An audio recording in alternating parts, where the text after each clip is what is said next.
this season should be considered a success no matter what happens in Columbus on Saturday. Even if Ohio State blows Tennessee out 55-6, this season should be viewed as a success. This is taking a team that 4 years ago couldn't bumble out of its own way and get them into a college football playoff with a quarterback who looks to have an incredible future. And yes, I think this season is a success no matter what happens in Columbus. Now, I'll probably have a different take if they make the college football playoffs 4 straight times and don't advance, Caleb. But right now, yes, it's a success. And I totally disagree with you. Ouch. This is the guy who you're looking at, the man right here, this guy right here, who spent 3 years telling you guys 2024 is the magic year for Tennessee to go win the national title. I've been saying that. Me. I said that the minute Dave hired me, guys, and we kind of had a slow transition. I was kind of partially working for him, and then I was part-time, and I'm full-time. So it was like, but from the first moment he hired me as like just a partial guest helper, I said, and it was the start of the 2022 season, I said, this season, I didn't think they'd go 10-2, but I said, this season is the season for Tennessee to make a splash and maybe start 5-0. And then I said, if you look at the recruiting and the trajectory, they're building the program to go win the national title in 2024. I said before the start of the 2022 season that 2024 was the year they'd win it all. And I stuck by that. Tennessee disappointed me this year to a certain degree because the offense was not what I thought it would be with Nico Iamaleava. It's gotten better, though, and the defensive line is way better than I thought it would be. I think it's all coming together, so I am still sticking with I picked them to win the national title. I'm not backing off. They're my pick to win the national title in the college football playoff. I'm also going to say this. If they don't win the national title, I won't consider it a failure. But if you can't get out of the first round of an expanded 12-team playoff, yeah, it's a failure. I'm sorry. This is not your 14 college football playoff. This is not the old Dave, it was tougher to go make it to the old BCS, to not national title game, to go play in a BCS bowl game than it is to make this college football playoff. Okay, so here's our poll question now. Success this year means already a success. Top 8, sorry, it says FOP 8. For Natty. Do you want to fix that for me and clean that up a little bit? Yes, I do, because exactly what that means. If you change the vowel, it could mean something really bad. Okay, let's don't do that. Go ahead and click that like and subscribe button. But I do think it's already a success. Now, I've also said if Nico doesn't get to a national championship game, I think that his career will be viewed quite harsher than otherwise. I mean, he's got to play for a national title at one point, right? For it to be a route success. I agree. He's got to play for a national. He at least you at least have to be talking about him. Like, put it this way, they have to at least make the top 4. Is that fair? Yes. So what would you judge this as a success? If you're saying that Sweet 16, I mean, well, Sweet 12 or whatever. I'm saying top 4. They got to go top 4. They got to beat Ohio State and Oregon. Sorry, that may be unfair, but Tennessee shouldn't have put themselves in this position by losing to Arkansas. And so it's, I mean, my expectations are my expectations. I'm not going to reset my expectations just because you dug yourself a hole, Tennessee, by losing to Arkansas when you shouldn't have lost that game. That's not how this works.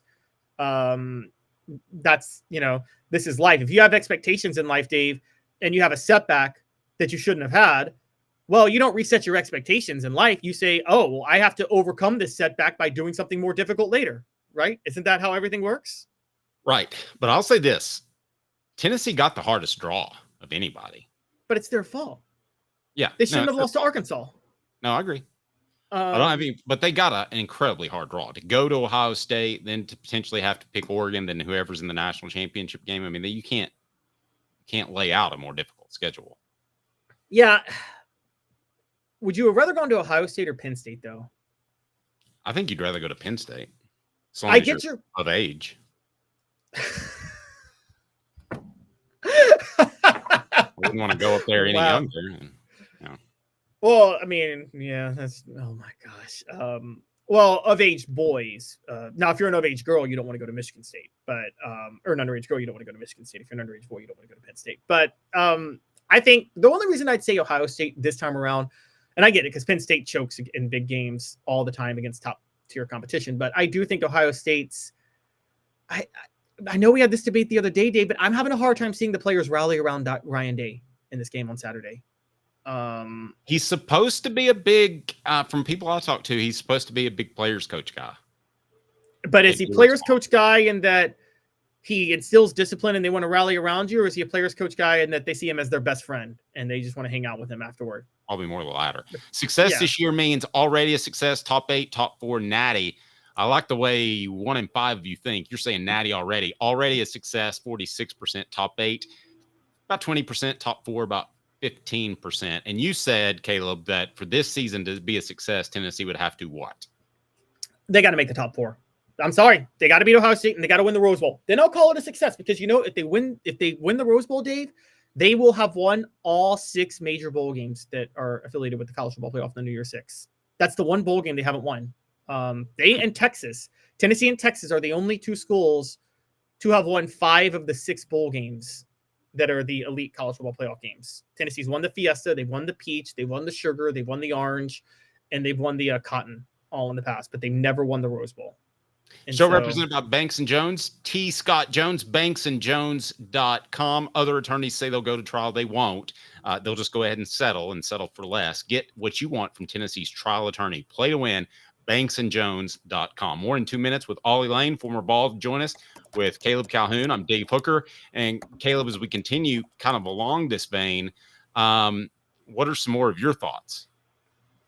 Yeah, so I think that, look, I'm not saying Josh Heupel's on the hot seat if Tennessee doesn't win on Saturday, guys. Put it this way. There's a difference, and I think you can agree with me on this, Dave, right? There's a difference between a season's a failure or not a success, and it's worthy of putting a coach on the hot seat. Because I will tell you this, if Tennessee did not make the playoffs or finish 9-3, I'd start raising some red flags on Josh Heupel. And if they hadn't finished 9-3 with their schedule, I would have raised red flags as well. Yeah. So, and they came close. Those Alabama and Florida games, they came very close. So, I mean, I'm raising... So I'm not putting him on the hot seat for losing to Ohio State, but I am saying that, look, this team had way too much talent. Dave, let's just go back to the start of the year. What we all blamed Joe Milton for last year's issues, right? And his woes. If I had told you at the start of the year that Tennessee's defensive line would be the best defensive line in the SEC and their secondary would be actually would be in the top quarter of SEC secondaries, you would have said, oh, that's easy. They're going 11-1 or 12-0, right? You would have said that they'll play Georgia close and they'll win every other game. You would have written that off, right? Right. That didn't happen because the offense didn't turn out to be what we thought it would be, and Josh Heupel's an offensive mind. I mean, this would be like if peak Alabama under Nick Saban had the best offense, but they still failed to win a natty because their defense was so bad. That would never happen under Nick Saban. Do you think Josh Heupel will have another year like he had in 2022 where the offense is just lights out, just incredible? Is this just a year where you kind of go back and forth a little bit as you find your way? I mean, he surely wants to score 50 points a game. That's his DNA. Yes, I agree. I think the College Football Playoff will tell us more about this, but I think he's on track to do that with the way he ended this season and the offense got better with Nico. I think next year, and this is why I said, even though the season's a failure, I'm not raising red flags on Heupel. I think next year it will look more like 2022. I thought it was going to look like it this year. I was wrong. There were some issues with Nico. There were some issues at the one big concern, and they did pick up a big transfer, Dave, yesterday in Wendell Moe, but they still got a lot of work to do on the offensive line. And you had a buddy, right, tell you that the issue is going to be when these offensive linemen are gone, isn't it? And that's the big concern. Yep. Yeah, I think when you look at guys, they like Larry Johnson a lot. I'm wondering why Shamarad Umarov hasn't played more. You've got some other guys that we just saw the young man transfer, Bison Lang. They haven't developed players as well as they need to on the offensive line. That's just a fact. Yeah. And I mean, William Satterwhite's in line to start at center next year, right? And I think he's going to be very good, for the record. Okay. So there's William, and then you're right, Shamarad Umarov, Max Anderson, Gage Ginther. I mean, these are guys that they've gone after, and I don't know. I'm that's the big concern for Tennessee going forward. They haven't been able to restock their line, and we're going on to year 5.